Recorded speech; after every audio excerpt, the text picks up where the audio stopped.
देवाला कळले होते. तुम्हाला आम्हाला नाही, देवालाच कळतं ते फक्त कोण कधी येणार आहे.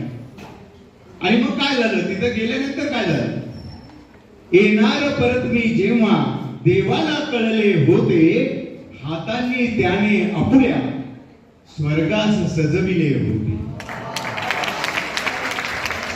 त्याला प्रत्येक माणसाला तो वेळे वाकडं नाही करतो, त्यालाही चांगली माणसं हवी असतात ना. आपल्या आम्ही चांगली माणसं गेलो त्यांनी स्वर्ग सुद्धा सजवला. आणि पुढचा शेर या आदम कॅम्पससाठी, येणार परत मी जेव्हा देवाला कळले होते, हातांनी त्याने आपुल्या स्वर्गास सजविले होते, येशूच्या जखमेवरती श्रीराम घालती भूमी. बघा तुम्ही, मराठी भाषेची गंमत आहे. मुलांना सांगायला पाहिजे मराठीच्या. नाही, मुलं मराठी शिकतात, मराठी बोलतात. मराठी भाषेचं वैशिष्ट्य आहे